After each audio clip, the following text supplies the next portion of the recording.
We're so thrilled to have Kim Schwartz. Kim Schwartz is a Christ follower, a wife to Richard Schwartz, mother and stepmom to 4, and grandmother of 11, ages 25 to 12. Her career consisted of marketing and strategic planning, as well as fundraising for organizations ranging from healthcare providers to the banking industry.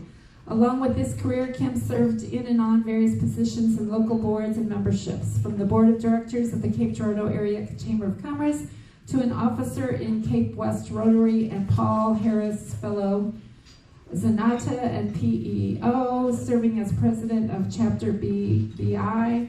More recently, Kim serves as representative for Precinct 6 on the Cape Girardeau Republican Central Committee, precisely why she is speaking tonight. Her adult lifelong hobby has been contract bridge, which she has taught, and golf with her husband, along with weekend sailing on Kentucky Lake. Over a decade ago, Kim and Dick woke up to the tyranny of higher taxes, bailouts of special interests, and talk of gun ownership restrictions.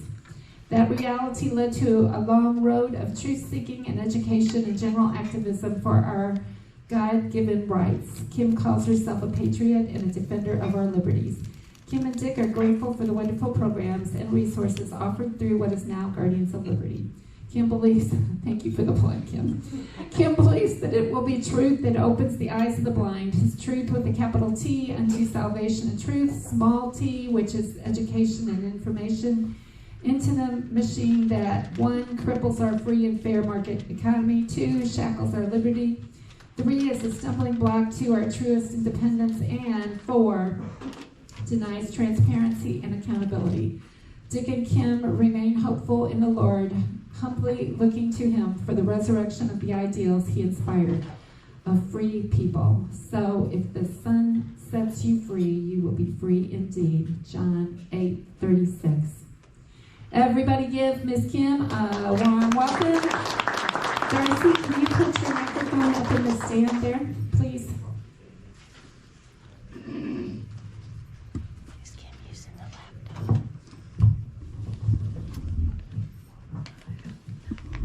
So here we go again. You're going to hear from me. I don't know if this is on. Is that good? Okay. Can you hear me? Try it up a little bit. I'm so short. This is a little tough for me. Let me just hold it. I'm getting a kick out of the, can you hear me? Yes, okay. It's better. I'm getting a kick out of the introduction because I wrote it. Nothing like bragging about yourself. That's a hard thing to do, by the way. Diane, what's up? A little bit loud. You want to switch? Well, I can. I just hold it way up like I'm... Okay. All right. Is this better? Yeah. Okay. So I'm here to talk to you tonight about the caucus, being on the Republican Central Committee. What I'd like to know from you, though, how many of you in the room tonight live in Cape Girardeau County? Oh, that's great. And not that if you don't live here, you're not great. You're all great. But who does not live in Cape Girardeau County? Okay, where are you from, sir? Scott County. Have you heard about caucusing in Scott County yet? Okay. You probably need to check with your county Republican committee, and you do have one, about Republican caucusing. And before I get started, I want to let you know that I don't know what the Democrats are going to do. Because as far as I know, and if you know, enlighten me, I actually called the local Democrat committee and asked them, it's been over a week ago now, and they didn't know. So I don't know how they're going to handle it. You probably heard that Biden's name is not even going to be on the ballot in New Hampshire. So I don't know how they're going to manage all of that. In the state of Missouri, we have most generally, I think there has been an opportunity for a caucus in the past. I didn't know anything about it back then. Really wasn't involved in politics at all. And I still don't think I'm really involved in politics. But anyway, I am a Republican. I am on the Republican committee. What happened was in a session last year, the House of Representatives held up you have to vote to have what's called a preferred presidential primary. That's where we go every August usually and vote in a primary election for the candidates of our choice to be on the ballot in the November election. A House held it up until the end of this session last year and did pass it in order to have it. Now, I'll give you a sidebar about this. I don't know the facts because you hear two different stories, maybe three, depending on who you're talking to, whether you're talking to the County Clerks Association of Missouri, or you're talking to the Senate, or you're talking to the House. All the stories are different. But putting them all together, what I understand is the House passed the legislation. It was sent over to the Senate. The Clerks Association lobbied against it in both houses, and they say they lobbied against it in both houses because the date that was requested by the Republican committee, the Missouri GOP, was a date that was interruptive in the other ballot initiatives that would be presented in the spring. Okay? In other words, they're saying, well, if we put the presidential preferred primary on the date you've requested, it bumps up against about 2 weeks from a municipal election in the city of Cape. And they thought that would be just too confusing for us to handle because we're so stupid that we can't tell a ballot from a ballot. So anyway, that is the story. The House passed it, it went to the Senate, and Caleb Rowden in the Senate, same guy that has stripped the Freedom Caucus from all of their chairmanships in committees this year, yesterday or today, held it up. I think in response to the lobbying by the Clerks Association. And I think that is how we don't have a primary and we will have a caucus instead. We've all seen what was going on in Iowa. Great fun, right? They're used to it. We're not. We'll see how it goes. So that's how we got here. In order to participate, you do it by counting, by the way. So all of you who are in Cape County, I have a recommendation for you right off the bat.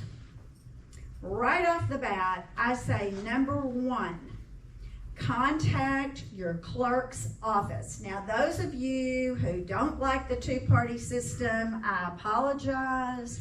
It is what it is, so work it the best way you can. And who doesn't like the two-party system in this room because you think it's unconstitutional? People do. It's just the truth. I know it. But it is what it is. So let's work with it and get where we can get using the powers that we have at this time.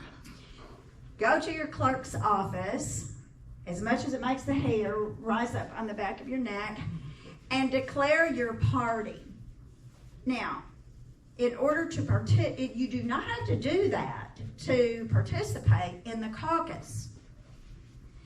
But it will do much for you if you do. It'll make the process easier, number one. The next thing you need to do is go to Missouri.gop, which is the website for the Republican State Committee. There'll be a drop-down box there, and it will say Caucus 2024. And in order to participate in the caucus efficiently, how many know that we have open ballots in the state of Missouri, open parties? You do not have to, when you go vote in the presidential election or a primary, you can, in a primary, ask for a ballot. You could have voted Democrat for the last 12 years, but when you go in today without any question whatsoever, you can ask to pull a Republican ballot. You're not restricted by that designation on your voter registration card to vote Republican or even to pull a Republican ballot. But what it will do for you, if you are really a conservative, and I believe we're the more conservative party, the Constitutional Party, however, is not really part of this process that I'm talking about. So, okay, we're going to work in the process we have. So that will help identify you as part of the party. When you go to this website and register to participate in the caucus, you will have to sign a pledge. Now, there's a hiccup with this information, and that is when I went to sign up, I couldn't find the pledge. But that was the training that we received. They're fixing the glitch. So you will be asked to sign a pledge. Once you have signed up, and let me say this, put your information in all capital letters, because that's the way it appears on the state website. That's probably the way it appears on your voter ID card, and that's the way the system is going to accept it. Otherwise, you have to do it again, and you have to do it again until you get it exactly like they have it listed at the state. This is ridiculous, don't you think? I mean, would you agree with me? Is anybody, raise your hand if you think this is nonsense. Okay, but it is what it is.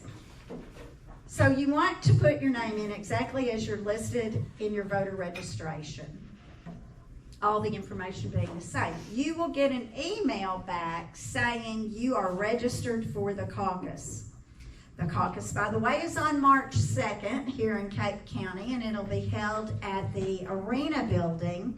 The cutoff time for being in line to get to the caucus and inside is 10 a.m. That's when the caucus is supposed to start. I see Kay Tolliver over here. She and Roger are in charge of registration, or check-in, if you will, and facility coordination.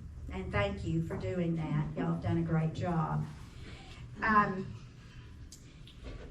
So you're going to pre-register. You will get an email. You take that email to prove that you are pre-registered. Now, I understand there's supposed to be a list there that has all the pre-registrations. We have over 2,000 in the system now, but that's across the state.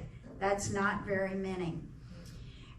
They'll check you off. You'll be given an identification bracelet or something that is apparent that you are pre-registered and you are authorized to be on the floor. How many have done a caucus before? Okay, nobody. Okay, me either. So then you'll be ushered in. If you don't see the pledge on the website when you go to pre-register, you'll have to sign it when you check in. If you haven't pre-registered at all, you'll have to go to another line, A through H, I through what, alphabetically divided lines. And they will have to verify that you are a registered voter in Cape Girardeau County. And then you will have to sign the pledge. It's a longer process than if you pre-register. So that's why I would like for you to get your pre-registration in. It'll be easier for you, and it'll certainly be easier for all of those who are working.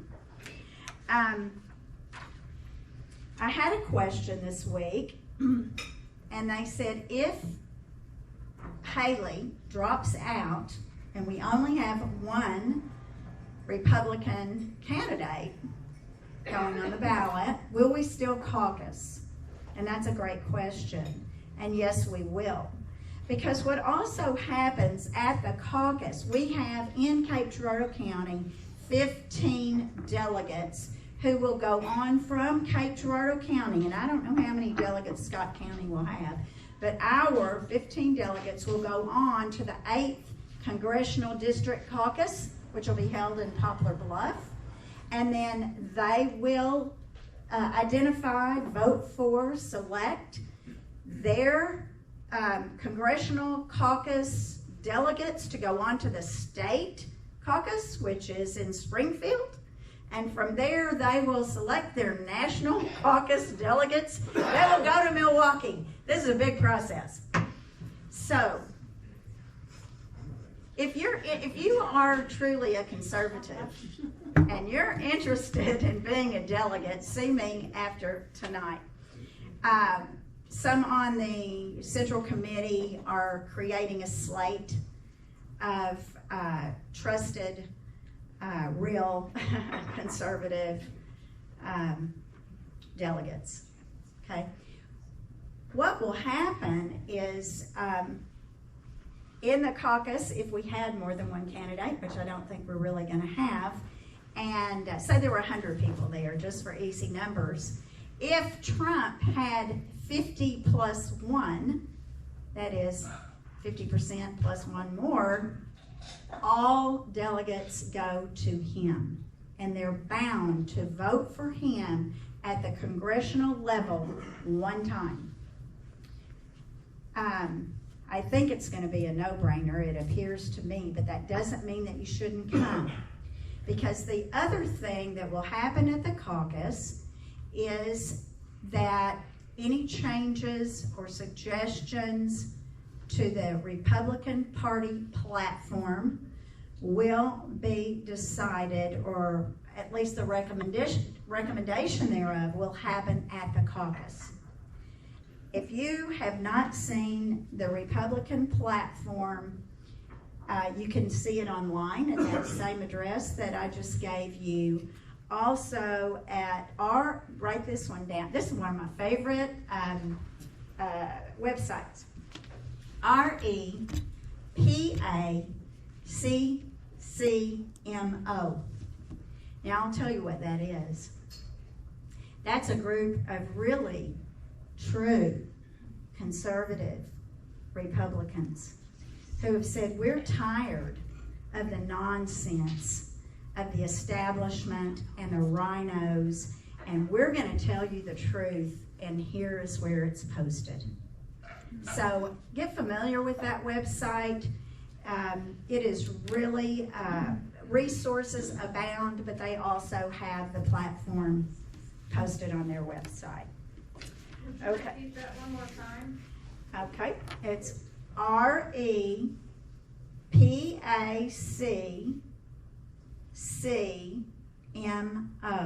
REPACMO. Org. No, let's see, I think it's .com, isn't it, Michelle? I think so. Let me look.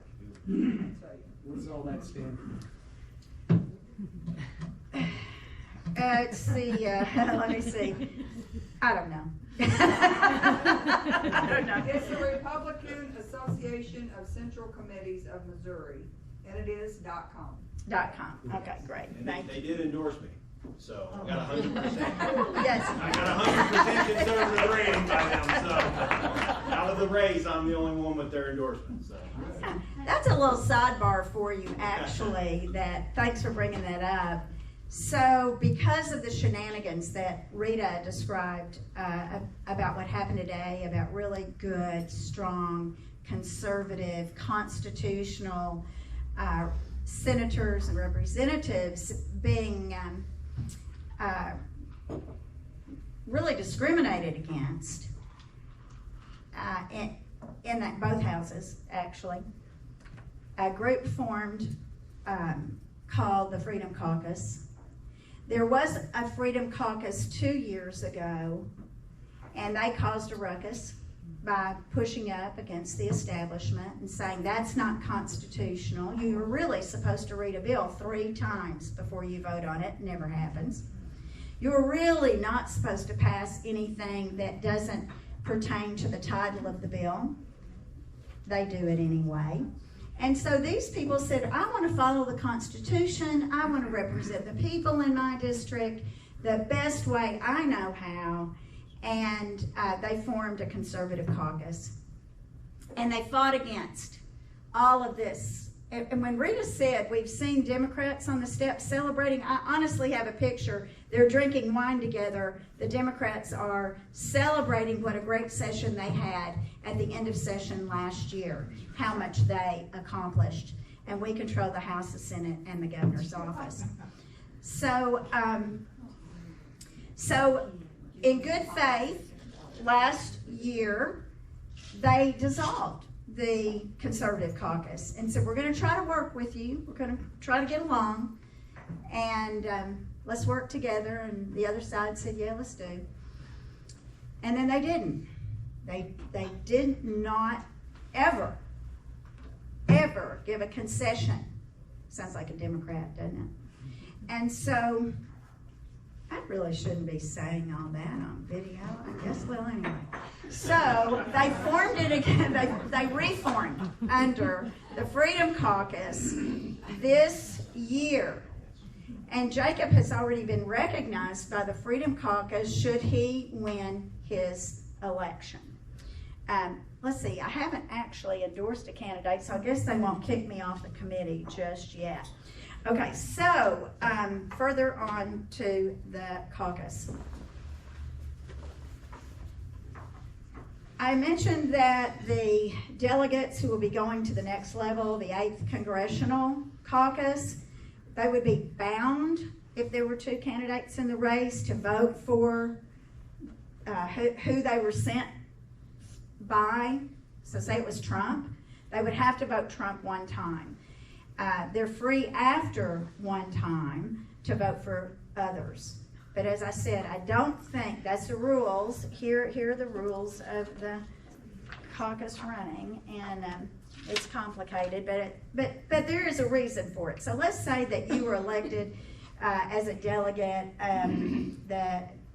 the votes were split evenly, not 50+1, and you were in the Haley camp, and you have to go, and a third or 5 delegates go for Haley. You have to vote for her one time. Now, if Trump takes a higher percentage, your group is less than 15%, then you got to go somewhere. So you can't be bound to vote for them again. So that's when you can go over to Trump, or you could have gone over to DeSantis or whatever. So it does kind of make sense if you understand the system. But right now, I think Trump is really going to run away with it. I want to get back to registering as a Republican on your voter registration card. The reasons that I think this is a great idea, even if you're squeamish, is it's easier to check people in and identify them. We will stop a Democrat from coming in and caucusing with us if we know that they serve on the Democrat committee, if they've run as a Democrat, or, it's a small community. We know each other, right? Also, when the Republicans, I'm just going to say Trump at this point, when that campaign gets started, it is so much more efficient to contact and get out the vote for the like-minded people. You'll be identified as one. So it really helps the campaigns to find you and encourage you to get out and vote. Not that anyone in this room wouldn't do it, but it does. Also, in nonpartisan elections, for school board, you don't have to declare a party, but you just put your name in it. It's a popularity contest. But wouldn't you want people to know that you represented strong Christian values as a representative on the school board, or conservative values on the school board? That's important, because that means that you're not going to have all of this indoctrination of bad books, and they're in our schools. I spoke at the school board about a bad book myself a year and a half ago. So that's another way to identify your candidates, and their candidates identify you.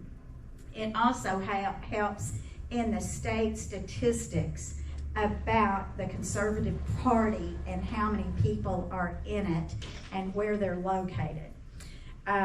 I also think this is another reason to identify yourself on your voter registration as a Republican, and that is because I bet the Democrats will stop sending you mail because they know you're not going to vote for them. Okay, so that is how the caucus will work.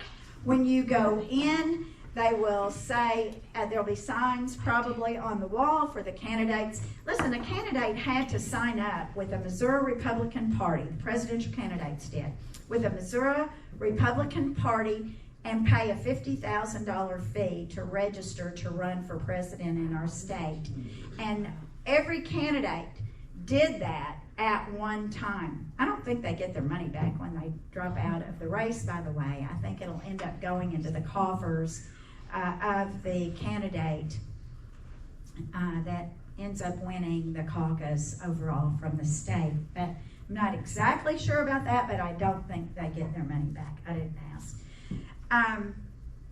Let me ask you, who, question? Mhm. Yes, what does the pledge say that you have to sign? What, with, I'll tell you. what? Yeah, Bill. I'll tell you. It says that you do hereby pledge your allegiance to the Missouri Republican Party. I believe in the principles of individual liberty, limited government, free markets, and a strong national defense. I commit to upholding those values of the Republican Party and to working to advance its goals. I am a strong and faithful Republican voter residing and registered to vote in Cape Girardeau County, for which this caucus and convention is being held. My registered voting address is provided below. That's it. That's exactly. If you don't sign it online, you will have to sign it when you go in. So, are there any other questions? Just me and Laura. Either one. Oh, yeah, great. What if you're not going to be able to attend the caucus? Kim? I'm sorry. What do I do? I'm not going to be able to attend the caucus. Can I still have a voice? I'm so sorry. And that's the sadness of what our legislators have done for us. You know who else won't have a voice? Hospital workers that work on Sunday. You know who else won't work on Saturday? Because it's on Saturday, March 2nd. Restaurant workers, first responders. Yes, I kind of lumped them into the healthcare group. I mean, Service member. think about it. You're military. Elderly who can't get out to vote but have been voting absentee ballot.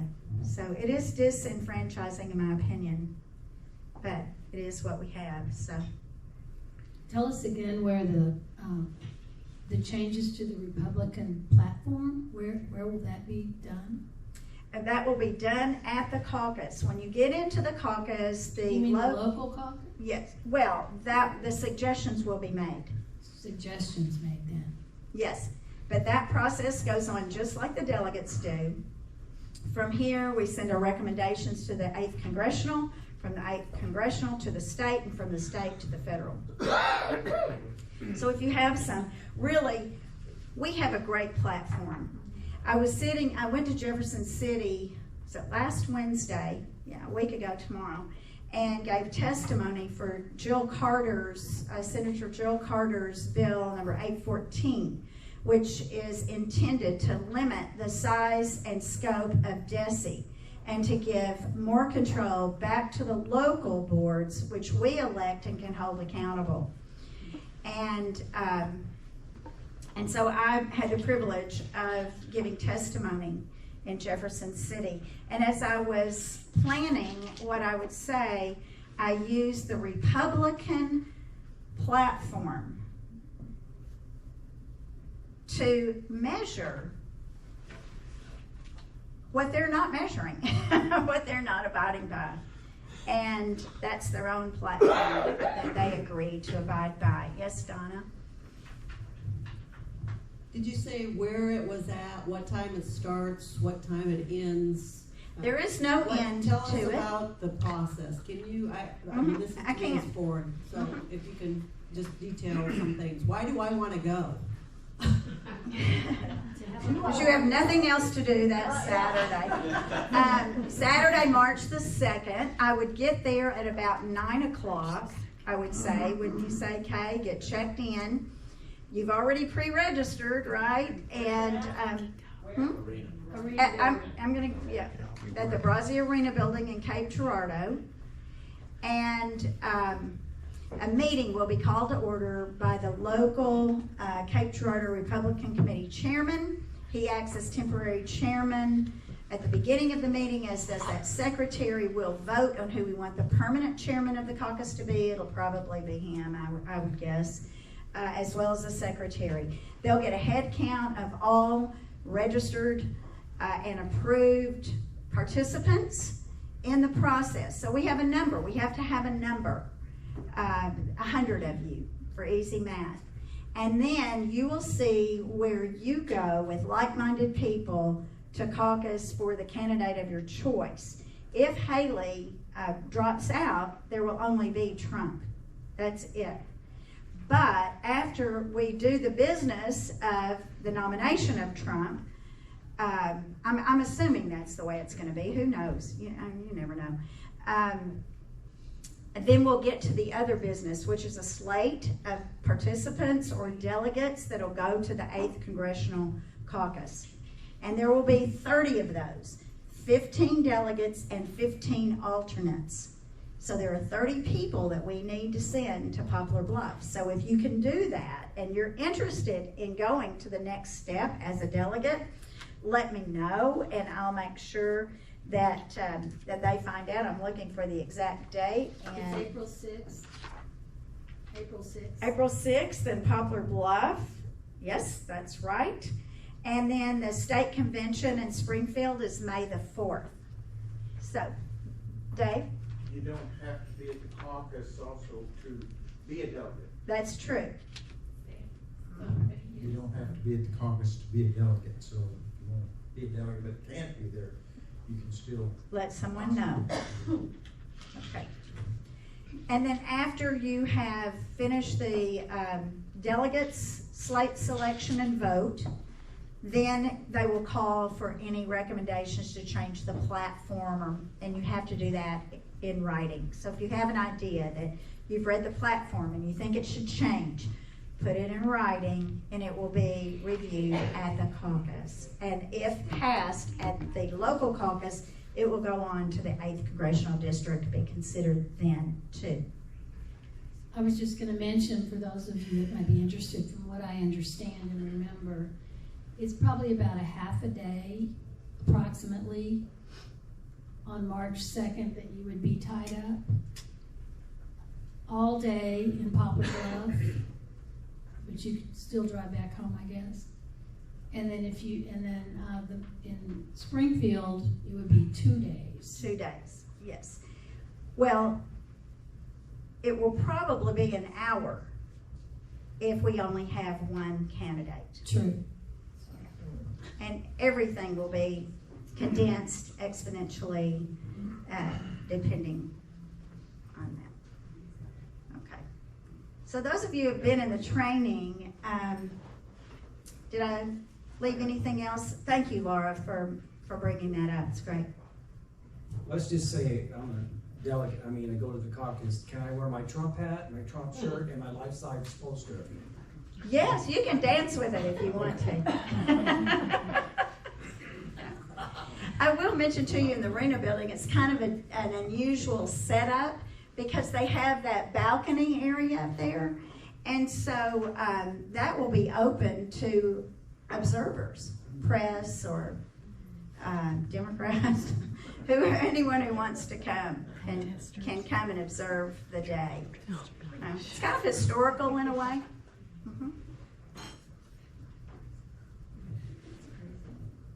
Kim, explain to them a little bit in more detail how when they actually come in and it begins, the caucus actually starts, how you will go to whichever corner or area is designated?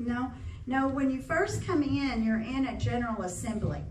And that is organized for the selection of the permanent chairman of the caucus and the permanent secretary of the caucus.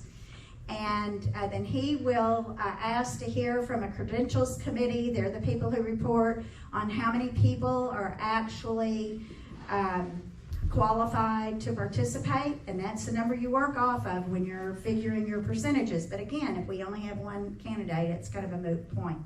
And if there are two candidates, then after that business has been done, then you will be called to go to the area of the candidate that you would like to caucus on behalf of, okay?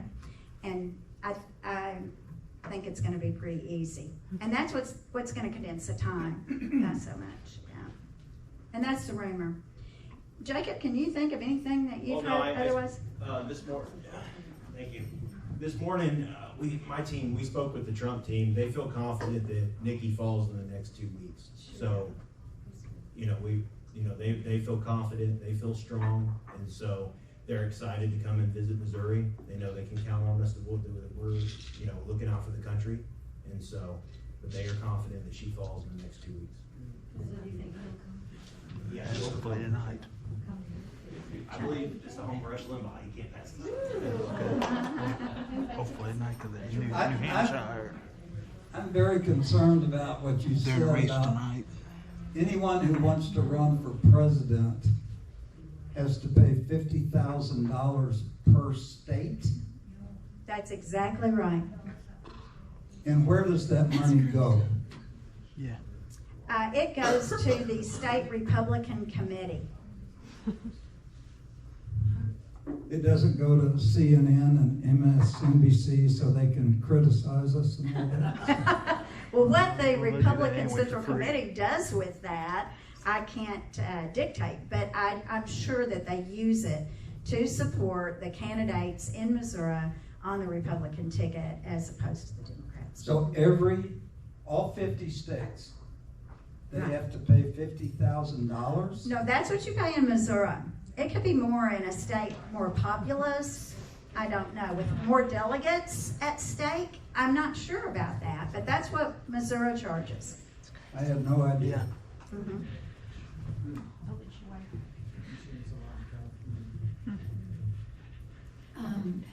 I wanted to remind everybody that those that are willing to serve they'll have to fund their own way to and from these caucus meetings. Yes. So that's a good point too, Laura. If you want to serve as a delegate, if you're interested in doing that, it's not hard in Poplar Bluff. You just run over and come back. But if you're going to Springfield and it's an all-day event and you have a 5-hour drive back, your gas, or if you spend the night,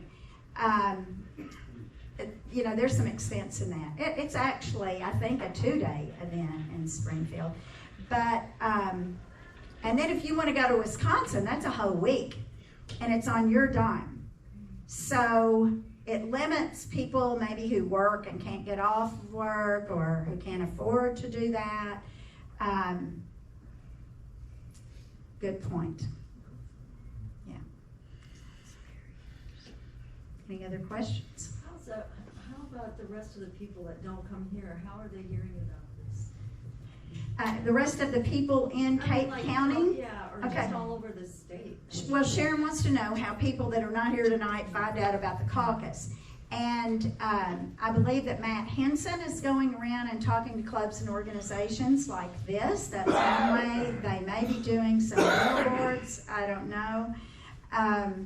There will be an article in the paper about it, I'm sure. Interviews on KFVS. We're only responsible for Cape County. Every county is responsible to communicate to the Republican constituents in their own county. Yes? Am I the only one in the room that thinks this just doesn't sound right? I agree. I have not heard one person that was happy that we were not having a presidential preferred primary. I have not talked to one person. Is anyone here happier with the caucus, or would they prefer to have the primary? I'm happy about it, Chuck. There you go. No one's happy about it. And that is just, listen, that is just what's going on in Jefferson City. It really is. They had a filibuster. Who doesn't know about the filibuster that happened? Was it on Thursday? Anybody doesn't know about that? Okay. Was it Thursday? I think so. Yeah. So, initiative petition. Is there anyone who doesn't know what that is? Great. So we have, if you go on the Secretary of State's website and you look at how many initiative petitions have been filed in the state of Missouri, you wouldn't even believe it. It's like scroll down, scroll up, initiative petition. By initiative petition, money comes in from out of the state by the Gates and the Soros and I don't even know their names. And they say, we want to change Missouri because we can. It is 50+1 to change our Constitution by ballot initiative. And our legislators voted against abortion. That can be changed on the ballot.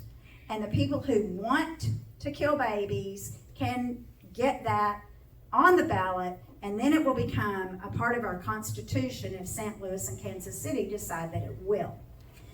What they're trying to do to change it is say, no, it's going to take more than 50+1. It's going to take 57%. The Freedom Caucus doesn't think that's a high enough bar. And the other thing they want to add to that is that X percentage of counties also have to approve or support that change. Well, so Caleb Rowden said, we will take up initiative petition, but we won't do it until the end of the session. Now, those of you who have heard Stacy Shore and Lisa Panett, yeah, right, and Jody Grace, and all they've explained to us they do that because they know initiative petition is important, and the bill they really want to pass is not that important, but it supports my buddy, my lobbyist, my donor, and so I'm going to hold up initiative petition until the end when we're all running around like crazy people, and they put that special interest on top of or into the initiative petition, subbing it or just changing it at the last minute. No one has time to read it. They don't know what's in it, but they need initiative petition to pass. So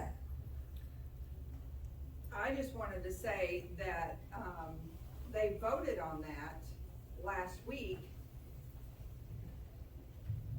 So I wanted to say that they voted on the IP reform last week, and there were only 8 senators.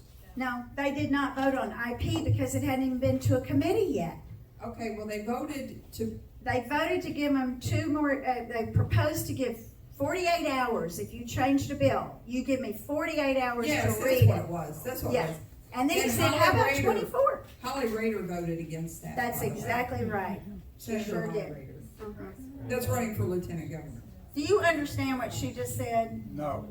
Okay, so right now, I told you constitutionally you're supposed to read a bill 3 times before you vote on it, but they don't. So then they add things to bills at the end. It's an omnibus kind of thing, giving money here, supporting my buddy over there, and all that. Added on the bill, they know that will pass. So they get what they want. It wouldn't pass by itself otherwise. And so Bill Eigel, candidate for governor of the state of Missouri, stood up in the Senate and he said, I would like to propose, this is in the rules, in how we're going to operate in the Senate chamber. I want 48 hours, the rules to change, so that if there's a change on a bill, we have 48 Senate days to read it before we vote on it. You don't put it on my desk today. It's come through committee. They've added some things right there on the floor. You don't put it on my desk. I don't even get to read it, and you call me to vote on it. I need 48 hours to read. We need 48 hours to read it. You need 48 hours to read it. What if there's something in it that you're not happy with, and you don't even have time to get in touch with your senator or your representative to voice your opinion? And as Michelle just said, only 8 of our senators voted in favor of it. They're the same 8, probably, I haven't looked at the names, but I'm going to guess they are, that just got kicked off of committees today because they stood against the establishment. So in order to, so the governor has a lot of appointments, that he wants to get through. And so today, that was supposed to be the business of the day, was to get the appointments through. That the governor wanted to appoint you to the water board and you to the tax whatever, and all that. So they stood up, and this was Thursday, getting my days mixed up, Thursday, and they stood up and they filibustered and blocked any appointments by the governor until Caleb Rowden would take up, and Cindy McLaughlin, who is the floor leader, would not bring it to the floor. They held it up until they addressed IP and assign, that's all they wanted, assign that to a committee so we can get to work on it. Let's go. They wouldn't do it. Because we're not doing it to the end. Then you're not doing anything else. Because this is the most important thing. Cindy adjourned. She adjourned one day, yes, when they stood up to speak, and she just said, we're adjourned.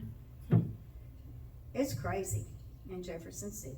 Okay, now that doesn't have a thing to do with caucus, except that it kind of does. It kind of does. Who we send matters. Linda. I was just gonna say that, I've been up in Jeff City for several years, and Cindy O'Loughlin was part of the conservative caucus. And that is a perfect example of what happens to our representatives after years and years and years. I mean, that's why we have to be vigilant, and we have to watch them. But Cindy was a conservative caucus person. Do you think she's a conservative caucus person now? Well, not obviously now. What she's doing, no. But she always was.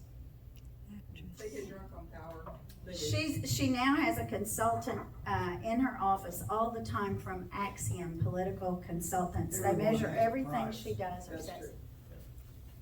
And she's in leadership now, whereas before she wasn't in leadership, and so very powerful that position. changes too, because you feel like you have to get along with everybody, and that's really the only people they need to get along with are the Missouri citizens.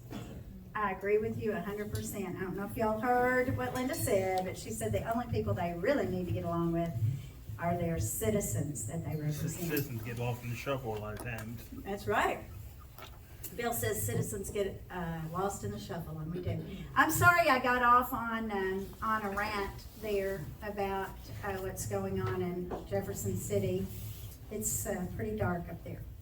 So, any more questions about the caucus? How many plan to participate on March the 2nd on Saturday? We need you. I've got to work. See, now isn't that unfair? Please come, and if you're in Cape Girardeau County, please come. We need you to be there. Kim, it sounds to me like we are really, really, really blessed that this caucus issue happened when you all have gotten involved in our local central committee. I mean, am I right? What would they have done if it was under the old central committee where half of the chairs were absent and... You mean local? Yes. Central committee? Yes. Thank the you. caucus in Cape County. Thank you for that, but I don't think it really would have made much difference, to tell you the truth. Those conservatives who are on the central committee right now, and bless you for being there. Laura is there, Michelle is there. Who else is on central committee? Dave is, Kay and Roger are. Yes. Oh, I'm so sorry, I'm just drawing a blank. Tinsley, yes, Mr. Tinsley. Yes.